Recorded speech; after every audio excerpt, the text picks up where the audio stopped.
നമസ്കാരം. പ്രധാന വാർത്തകൾ.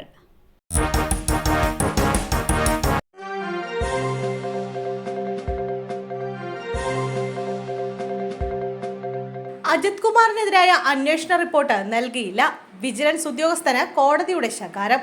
അന്വേഷണ ഉദ്യോഗസ്ഥൻ ഡിവൈഎസ്പി ഷിബു പാപ്പച്ചനാണ് തിരുവനന്തപുരം വിജിലൻസ് കോടതിയുടെ വിമർശനം. റിപ്പോർട്ട് സർക്കാരിന് നൽകിയെന്ന് ഡിവൈഎസ്പി അറിയിച്ചപ്പോൾ എന്തുകൊണ്ട് കോടതിയിൽ നൽകിയില്ല എന്നായിരുന്നു കോടതിയുടെ ചോദ്യം. കേസിന്റെ തൽസ്ഥിതി റിപ്പോർട്ട് മെയ് 12 ഹാജരാക്കാൻ കോടതി നിർദ്ദേശിച്ചു. അജിത് കുമാറിനും പി ശശിക്കുമെതിരായ ആരോപണം അന്വേഷിക്കണമെന്നാവശ്യപ്പെട്ട് നൽകിയ സ്വകാര്യ ഹർജിയിലെ അന്വേഷണമാണ് കോടതി പരിഗണിച്ചത്. സ്ത്രീത്വത്തെ അപമാനിച്ച കേസിൽ സന്തോഷ് വർക്കിക്ക് ജാമ്യം. ചലച്ചിത്ര അഭിനേത്രിമാരെ അപമാനിക്കുന്ന പ്രസ്താവനയിൽ രജിസ്റ്റർ ചെയ്ത കേസിലാണ് ജാമ്യം. ഹൈക്കോടതിയുടെ അവധിക്കാല സിംഗിൾ ബെഞ്ചാണ് സന്തോഷ് വർക്കിക്ക് ജാമ്യം അനുവദിച്ചത്. സന്തോഷ് വർക്കിക്കെതിരെ പ്രഥമദൃഷ്ട്യാ കുറ്റം നിലനിൽക്കുമെന്ന് ഹൈക്കോടതി നിരീക്ഷിച്ചു. ഇയാളെ കസ്റ്റഡിയിലെടുത്തുള്ള ചോദ്യം ചെയ്യൽ അനിവാര്യമല്ലെന്നും കോടതി പറഞ്ഞു. സമാന കുറ്റകൃത്യം ആവർത്തിക്കരുതെന്ന് സന്തോഷ് വർക്കിക്ക് കോടതി കർശന മുന്നറിയിപ്പ് നൽകി. സമൂഹ മാധ്യമങ്ങളിലൂടെ സ്ത്രീത്വത്തെ അപമാനിച്ച് പ്രസ്താവന നടത്തരുതെന്ന് കോടതി താക്കീത് നൽകി. കണ്ണൂരിൽ കഞ്ചാവുമായി സിനിമാ പ്രവർത്തകൻ അറസ്റ്റിൽ. അസോസിയേറ്റ് ഡയറക്ടറായ നദീഷ് നാരായണനെയാണ് 115 ഗ്രാം കഞ്ചാവുമായി എക്സൈസ് പിടികൂടിയത്. പയ്യന്നൂർ കണ്ടങ്കാളി റെയിൽവേ ഗേറ്റ് സമീപത്ത് വെച്ചാണ് അറസ്റ്റിലായത്. രഹസ്യ വിവരത്തെ തുടർന്നാണ് എക്സൈസ് സംഘം നദീഷിനെ പരിശോധിച്ചത്. തുടർന്നാണ് നദീഷ് നാരായണന്റെ കയ്യിൽ നിന്നും 115 ഗ്രാം കഞ്ചാവ് പിടിച്ചെടുത്തത്. ഏറെ നാളായി ഇയാൾ എക്സൈസിന്റെ നിരീക്ഷണത്തിലായിരുന്നു. തുടർന്നാണ് ബൈക്കിൽ പോവുകയായിരുന്ന ഇയാളെ റെയിൽവേ ഗേറ്റിന് സമീപത്ത് വെച്ച് തടഞ്ഞ് പരിശോധിച്ചത്. കവർന്നത് 18 പാക്കറ്റുകളിലായുള്ള പണയ സ്വർണം. സഹകരണ ബാങ്ക് തട്ടിപ്പിൽ മുൻ CPM ബ്രാഞ്ച് സെക്രട്ടറി അറസ്റ്റിൽ. കണ്ണൂർ കച്ചേരിക്കടവിൽ CPM നിയന്ത്രണത്തിലുള്ള സഹകരണ ബാങ്കിൽ പണയ സ്വർണം തട്ടിയ കേസിൽ ഒളിവിലായിരുന്ന ബാങ്ക് ജീവനക്കാരനും CPM മുൻ ബ്രാഞ്ച് സെക്രട്ടറിയുമായ സുധീർ തോമസ് അറസ്റ്റിൽ. മൈസൂരുവിൽ നിന്നാണ് പോലീസ് സുധീറിനെ പിടികൂടിയത്. കേസിലെ മുഖ്യപ്രതിയാണ് സുധീർ തോമസ്. 60 ലക്ഷത്തോളം രൂപയുടെ പണയ സ്വർണം തട്ടിയത് കേസിലാണ് പിടിയിലായത്. മറ്റൊരു പ്രതിയായ കോൺഗ്രസ് പ്രാദേശിക നേതാവ് സുനീഷ് തോമസ് ഇന്നലെ അറസ്റ്റിലായിരുന്നു.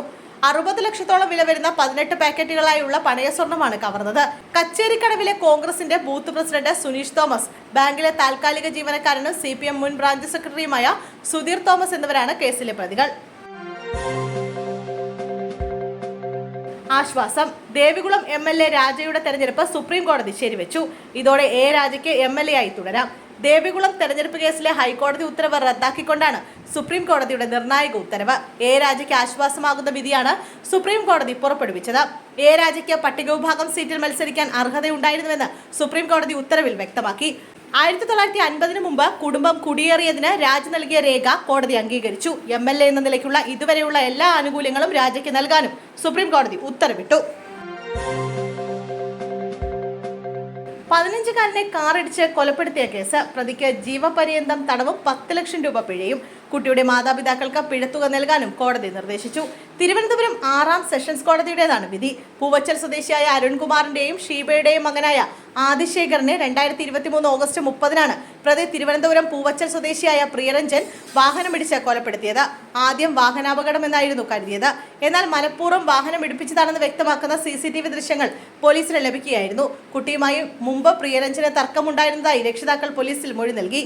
പുളിങ്കോട് ക്ഷേത്രത്തിലെ മതിലിൽ പ്രിയരഞ്ജൻ മൂത്രമൊഴിച്ചത് ആദിശേഖർ ചോദ്യം ചെയ്തതിലുള്ള വൈരാഗ്യം കാരണമാണ് കൊലപ്പെടുത്തിയെന്ന കേസ്. മുല്ലപ്പെരിയാർ മേൽനോട്ട സമിതിയുടെ ശുപാർശകൾ നടപ്പാക്കണമെന്ന് കേരളത്തോടും തമിഴ്നാടിനോടും സുപ്രീം കോടതി. ഡാമിന്റെ അറ്റകുറ്റപ്പണി അടക്കമുള്ള വിഷയങ്ങളിൽ സമിതിയുടെ ശുപാർശകൾ എന്തുകൊണ്ട് നടപ്പാക്കുന്നില്ല എന്ന് സുപ്രീം കോടതി ചോദിച്ചു. യോഗത്തിന് ശേഷവും ഒന്നും നടപ്പാക്കാൻ കഴിഞ്ഞില്ല. കേരളവും തമിഴ്നാടും ശുപാർശകൾ നടപ്പാക്കാൻ തയ്യാറാവണമെന്നും ഹർജി പരിഗണിക്കുന്നതിനിടെ കോടതി പറഞ്ഞു. സുപ്രീം കോടതി നിർദ്ദേശപ്രകാരമാണ് പുതിയ മേൽനോട്ട സമിതി രൂപീകരിച്ചത്.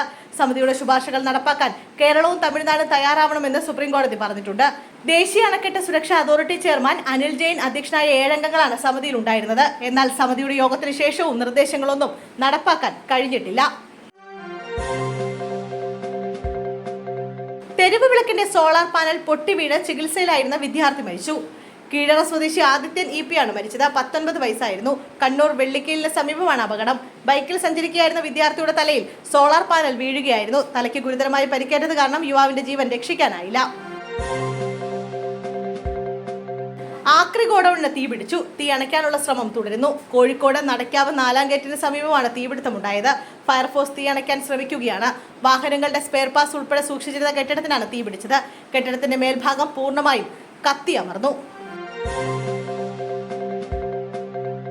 ഭീകരാക്രമണം നടന്ന 14 ദിവസങ്ങൾക്ക് ശേഷം കാശ്മീരിൽ നിന്ന് ആശ്വാസ വാർത്ത.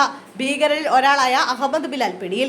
ബൈസരൻ വാലിക്ക് സമീപത്ത് നിന്നാണ് ഇയാളെ പ്രതിരോധ സേനാംഗങ്ങൾ അറസ്റ്റ് ചെയ്തതെന്നാണ് വിവരം. പിടിയിലായ സമയത്ത് ബുള്ളറ്റ് പ്രൂഫ് ജാക്കറ്റാണ് ഇയാൾ ധരിച്ചിരുന്നത്. സുരക്ഷാ സേനയുടെ ചോദ്യങ്ങൾക്ക് ഇയാൾ കൃത്യമായി മറുപടി നൽകിയില്ലെന്നും വിവരമുണ്ട്. ഏപ്രിൽ 22-ന് ബൈസരൻ വാലിയിൽ നടന്ന ആക്രമണത്തിൽ 26 പേരാണ് കൊല്ലപ്പെട്ടത്. ഇതിന് പിന്നാലെ വഷളായ ഇന്ത്യ പാക് ബന്ധം യുദ്ധത്തിലേക്ക് നീങ്ങുമെന്ന ആശങ്ക നിലനിൽക്കെയാണ് ബിലാൽ പിടിയിലായിരിക്കുന്നത്.